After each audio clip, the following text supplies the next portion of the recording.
자, 그 가운데 어제 윤석열 대통령과 젤렌스키 대통령이 통화를 가졌습니다. 함께 보시죠. 젤렌스키 대통령은 북한 전선 투입 임박했다. 적극적 정보 공유를 통해 소통을 확대해 나가자. 그러자 윤 대통령은 긴밀히 소통하며 대응을 조율하자라는 내용을 통화했습니다.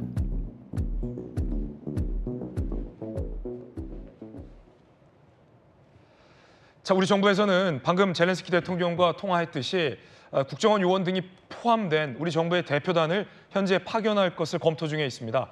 그러자 최근 민주당의 이재명 대표가 고문 기술이라도 전수하러 가겠다는 거냐라며 이에 대해서 강하게 반대해서 논란인데요. 어제 국정원장이 이재명 대표의 의견에 사실상 반대 의견을 표명했습니다. 이것은 우리나라 정보기관으로선 절호의 기회라는 것입니다. 일단 이재명 대표의 이야기부터 들어보시죠.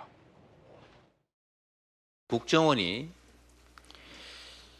우크라이나에서 발생하는 북한군 전쟁포로들 신문을 하기 위해서 신문조를 파견하겠다고 합니다.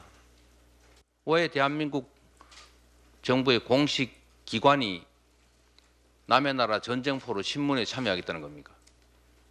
이거 제정신입니까? 고문기술 전 세계에 전수라도 하겠다는 겁니까? 장병 파병 문제도 지금 참관단의 이름으로 슬쩍 보낼 생각인 것 같은데 이거 결코 해서는 안 될 일입니다. 자, 고문기술 전수하러 가겠다는 거냐? 이에 대해서 조태용 국정원장이 어제 국정원 요원의 우크라이나 파견은 북한의 역량을 파악하기 위한 절호의 기회다. 참관단, 신문조, 단어 사용 부적절하다. 절호의 기회다라고 맞섰습니다. 결과적으로 이 대표의 의견에 반박한 셈이 됐는데 자, 오늘 안보 전문가 두 분도 나오셨으니 묻겠습니다. 먼저 합참 실장을 역임한 엄현식 대변인. 군이든 우리 정보기관 요원들이든 우크라이나에 파견하는 것에 대해서 야당에선 반대하고 있는데 자, 어떻게 보십니까? 전쟁터에서 군인들이 가장 필요로 하는 것은 상대해야 될 적의 정보입니다. 북한군은 뭐 100만 명 이상의 병력도 있지만 미사일을 비롯한 다양한 무기 체계들을 가지고 있는데 우리가 평상시에도 그런 정보를 수집하기 위해서 굉장히 많은 비용과 노력을 하고 있지 않습니까? 근데 현실적으로 그 비무장지대로 나눠져 있어가지고 그런 것들이 어려웠는데 그거를 눈앞으로 직접 확인할 수 있는 기회가 지금 우크라이나에서 곧 예상이 되기 때문에 우리가 일정한 인원들을 보내서 북한군이 우크라이나 지역에서 어떤 병력을 보내서 어떠한 전술을 사용하고 또 어떠한 미사일을 비롯한 어떠한 무기체계를 쓰는지를 확인하는 것은 장차 우리 대한민국을 북한의 위협으로부터 방어하는 데에도 매우 유용한 정보가 될 것이라고 판단이 됩니다. 그러면 전성훈 청와대 외교안보 비서관님, 고문기술 전수하러 가는 거냐라면서 야당에서 반대하고 있는데 어떻게 보십니까? 그 국정원을 고문을 하는 기관으로 저렇게 포장을 하는 거는 우리 그 공당의 대표께서 대단히 부적절하죠. 그거는 국제적으로도 나라의 위신이 실추되는 문제이기 때문에 그 유감 표명이라도 저는 있어야 된다고 보고요. 그 우크라이나의 전쟁이 지금 사실 전쟁 정보의 보고입니다.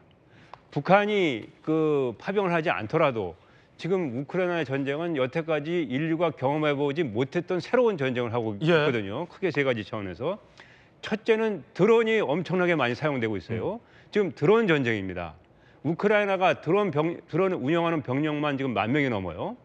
둘째는 그 스타링크라는 저비용, 저고도 위성을 깔아놓고 통신을 할 때 그냥 그 위성 접시 같은 거 하나만 들고 다니면서 통신을 하고 있거든요.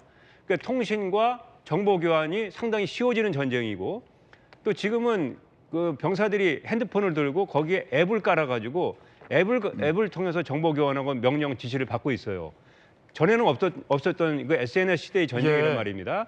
그래서 그런 새로운 전쟁의 그 양태이기 때문에 지금 세계의 모든 정보기관이 사실은 군 정보기관 포함해서 우크라이나 전쟁의 양상을 주목하고 있습니다. 많은 정보를 수집하고 있고 그런 차원에서 우리 정부도 북한의 파병과 관계없이 우크라이나 관련된 정보를 많이 취득을 해야 되죠.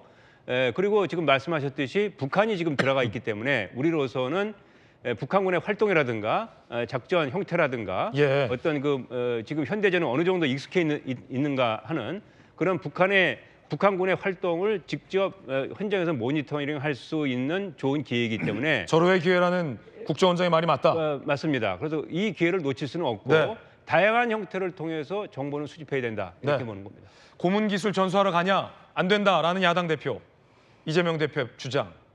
이것은 절호의 기회다라는 국정원장의 주장. 여러분 누구 말이 맞다고 생각하십니까?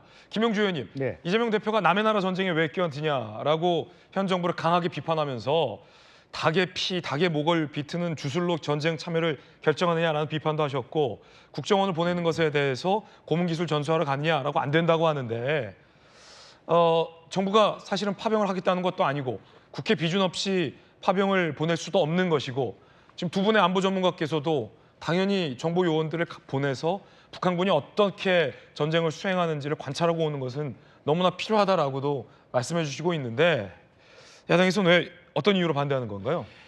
글쎄 지금 뭐 이유가 있다면 너무 그 한국 정부가 우크라이나 전쟁에 깊이 들어가는 것이 국내 정치적으로나 남북 관계적으로 더 국민을 불안하게 한다. 네. 뭐 그럼 굳이 거기까지 우리가 힘을 써야 되냐 하는 부분이 있을 수 있지만 이재명 대표가 국정원의 고문 기술 전수하겠냐 이렇게 물어본 것은 문재인 정부에 대한 모욕이고 국정원 박지원 원장에 대한 모욕이에요. 예. 제가 박지원 원장 계실 때 국정원의 원장 방에도 가보고 실제로 뭐 그 공간에서 저녁을 먹었을 때 그분이 계속 얘기했던 게 국내 정치 다 끊어냈다. 네네. 뭐 고문 그런 거 없다. 그렇게 얘기했지 않습니까? 문재인 정부도 사실 국내 정치 부분은 없다라는 부분이고 오히려 지금은 제가 걱정하는 것은 우리나라 국정원이 러시아 쪽 정보가 너무 약합니다. 오히려 그걸 걱정해야 되고요. 또 한편으로 보면 북한이 용병이든 간에 또 파병이든 간에 북한 주민은 우리 헌법상 우리 국민입니다. 예. 따라서 우리 국민이 만에 하나라도 우크라이나 정부의 포로로 잡히거나 어떤 활동을 하는 것에 대해서 인권적 차원에서 또 헌법적 차원에서 보호하고 감시하고 또 남북 관계 대치 국면에서 북한이 어느 정도 전술을 필 수 있는가를 동태 파악을 하는 것은 네. 지극히 해야 될 일이다. 다만 국정원이 한다는 것 자체가 이렇게 대내적으로 국내 정치적으로 시끄러운 것 자체가 문제다. 네. 조용하게 해야 될 일이죠. 음. 다 떠들어가면서 해야 될 일은 유엔 참정관 이런 것입니다. 그래서 그런 것 자체가 그야말로 차기 대권을 노리는 민주당의 대표로서 해야 될 수준의 문제가 아닙니다. 제가 봤을 때는 2023년 6월 이후에 러시아 불목공들이 1차 용병에 대한 사전조사를 했다는 정보도 있습니다. 러시아 정부 또한 파병과 용병에 대해서 인정하고 있거든요. 예. 그렇다면 거기에 준하는 적절한 예를 들면 너무 깊이 우크라이나 전쟁에 안 들어갔으면 좋겠다 정도의 대표적 얘기를 할 수는 있겠습니다만은 국정원이 가는 것을 무슨 고문하러 가냐 이렇게 얘기하는 것은 전혀 맞지 않습니다. 왜냐하면 사실은 탈북을 하기 위해서 용병으로 가는 사람도 많거든요. 그래요. 예. 조심스러운 얘기입니다만. 네네. 그런 정보들이 더 많기 때문에 지금 국내적으로 북한이 위기라고 느끼는 것이 이중국어에 시달립니다. 돈벌이로 파병하지만 그 사람들이 가는 목적이 사실은 북한 탈출이기 때문에 고문하러 간다는 말 자체가 전혀 성립이 안 된다. 예. 저는 그렇게 생각합니다. 이 대표는 고문 기술 발언 말고도 남의 나라 전쟁에 왜 껴드냐라는 발언을 했습니다. 그러나 통일부 차관, 돌직구 출신인 김수경 통일부 차관이 이렇게 얘기했습니다. 우리 안보와 직결된 전쟁이라 심도 있게 대응 논의 중이다. 북한의 파병 대가로 첨단 군사 기술을 이전한다면 한반도에 엄청난 위협이다. 이건 더 이상 남의 나라 전쟁이 아니다. 라는 반박을 한 겁니다. 자, 어민식 대표님, 강 건너 불구경하자 라는 말이 이 상황에서 적절한지, 이 말은 이 대표가 조금 전에 밝혔던, 며칠 전에 밝혔던 남의 나라 전쟁에 왜 껴드냐라는 말과도 좀 비슷하게 보이는데요. 우리와 아무 관련 없는 남의 나라 이름입니까?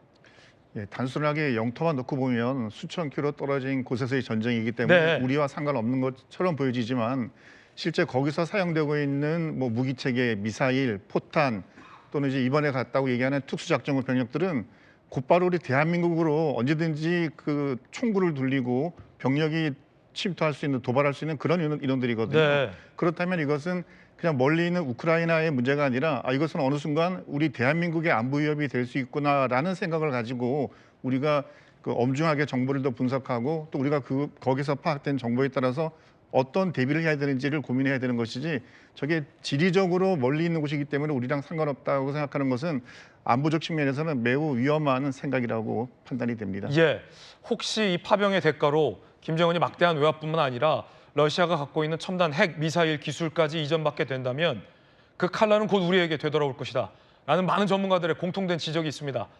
남의 나라 전쟁 왜 껴드냐 라는 말로 단순화할 수 없다라는 것이죠.